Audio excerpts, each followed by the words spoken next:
Hi, I'm Allie Flath, and I'm here to talk to you about setting up a personal virtual workspace. I'm super excited to be here because I've been working virtually for the last 5 to 6 years with a technology company. I was lucky enough to be asked to join a board here at the University of Phoenix to consult in the business IT school, and that's why you see me here today. Today, we're going to be talking about how we're going to set up our virtual workspace for success. We're going to be talking about how taking breaks is an important part of your daily work and time. We're going to be talking about how we can successfully engage in company culture in a virtual work environment. We're also going to be talking about how we can find networking opportunities as we are working in a virtual workspace. And then finally, we're going to be addressing best practices on how to set up your virtual work environment.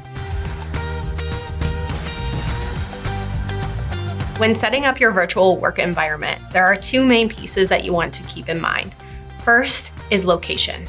Location is extremely important because you want to be in a space that is far away from noise and distractions, that also has an opportunity to have maybe a nice background or the ability to have really great lighting.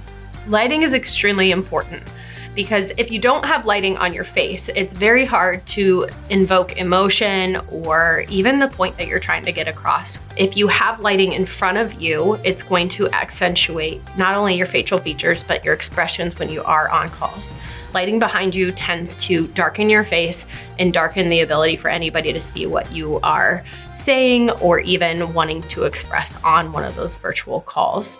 Either set your desk in front of a window, that's clear natural lighting, or you could use supplemental lighting like a lamp or a ring light. So I'm 4'11". It's very important that I have an adjustable desk that fits my body and my height. So that way, not only when I am doing virtual work calls and people can see me, it also doesn't create a strain on me. And I also have an ergonomic chair that's helpful to support me throughout my 8-hour workday. It's important to start your day and check your technology.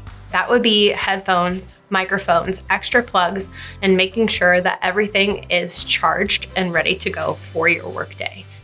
There are a couple things to keep in mind when we're talking about virtual etiquette.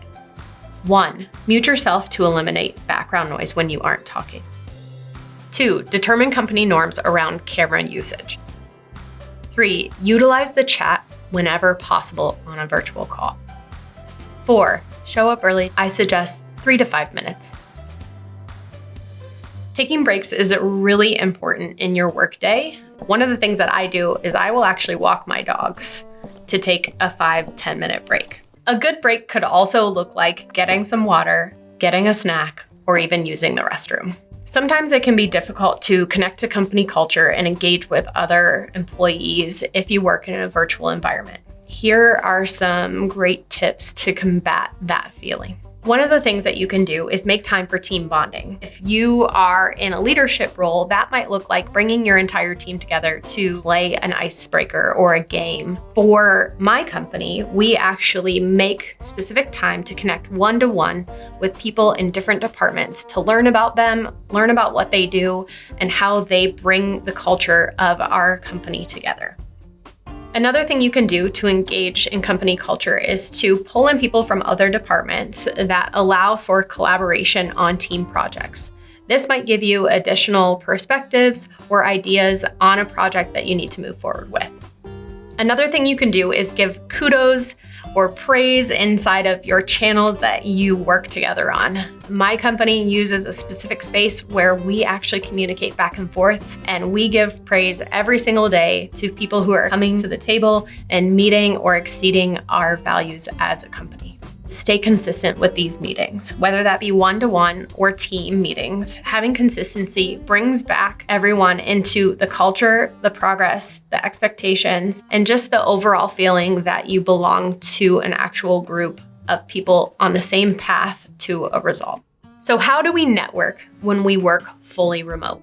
One of the best ways to do that is to make an effort to reach out to those in your company that maybe you don't work with on a day-to-day basis. One of the other things you can do is to make sure if your company is hosting in-person events or conferences that you make every effort possible to attend those. One of the best ways to network internally is to elevate that concern to your leader. Ask them for introductions to people who work in different job functions or different areas, or maybe even other leaders that can get you visibility into what your company is doing in different spaces. Some general best practices for working from home. It is a time for you to actually work. So focusing on taking care of children or other people in the house is not ideal. Making space and time for you to actually be able to focus in your work environment is incredibly important. The other thing to remember is when you are on a virtual call, you want to make sure that there are no distractions. Not necessarily just a partner or another person in your virtual work environment, or even your twin boys. What I would suggest is also putting your phone and your work notifications on Do Not Disturb, so you're not getting distracted by any other technology.